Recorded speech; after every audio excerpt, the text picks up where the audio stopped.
Bonjour et bienvenue sur les plateaux TV de l'Open World Forum 2012. Avec moi Jean-Louis Missica, bonjour, qui est adjoint au maire de Paris. Donc vous êtes en charge de l'innovation, de la recherche des universités. Aujourd'hui, je dirais, quelle est la politique, je dirais d'une manière générale, en termes d'innovation de la ville de Paris? A investi au cours de cette mandature près d'1 milliard d'euros sur l'innovation, la recherche et les universités. Donc c'est un effort considérable pour une municipalité, surtout que nous n'y sommes pas contraints par la loi, si je puis dire. C'est pas comme la politique sociale, par exemple. Simplement, nous faisons cela parce que nous pensons que l'innovation est un des moteurs du développement de Paris, que la création d'emplois est pour nous essentielle et que les emplois à Paris seront créés dans les secteurs de pointe, dans les industries émergentes. Et donc c'est pour ça que nous soutenons beaucoup. Alors comment est-ce que nous soutenons? Nous avons une politique qui consiste à faire des incubateurs et des pépinières. Nous aurons 100 000 m² d'incubateurs et de pépinières d'ici la fin de la mandature.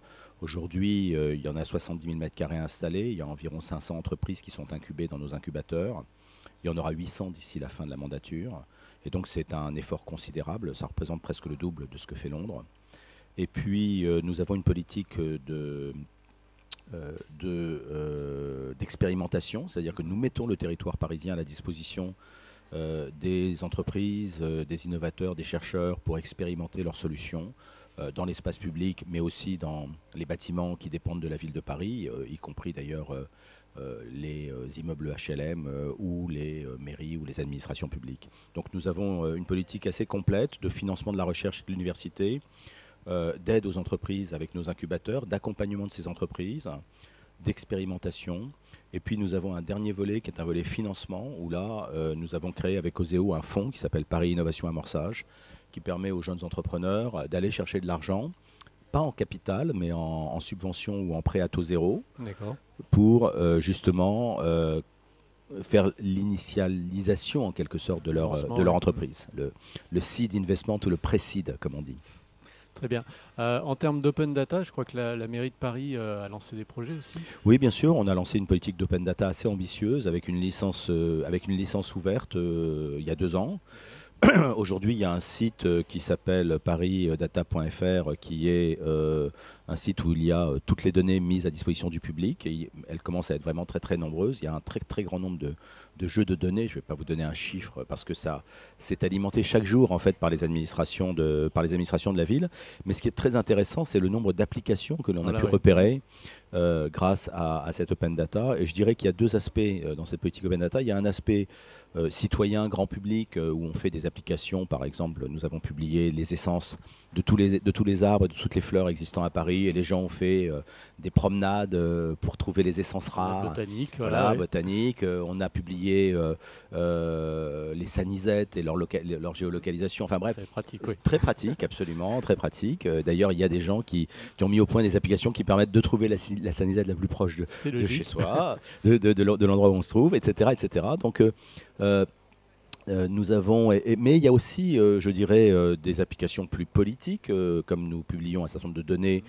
Des associations comme Regard Citoyen font des analyses un peu politiques de ces données. Et puis il y a des applications plus entrepreneuriales. Donc là, c'est les startups, mais aussi les grandes entreprises. Quand nous publions, par exemple, le plan de Paris en 3 dimensions, eh bien, il y a beaucoup d'entreprises qui s'en servent pour améliorer leurs produits, leurs services, leurs logiciels, leurs outils. Et j'ai rencontré des chefs d'entreprise qui m'ont dit que c'était vraiment quelque chose de formidable pour eux de pouvoir utiliser des outils en accès libre, géolocalisés, de la cartographie de très bonne qualité, pour pouvoir améliorer la compétitivité de leur offre. Donc quand on parle données, il y a aussi l'aspect, je dirais, ce qu'on appelle de manière générale les libertés numériques, Oui. Qui, je crois, est un souci est important pour Oui, vous. alors les libertés numériques, si vous voulez, nous sommes très très favorables à la neutralité du net, déjà pour commencer, et nous militons en ce sens. À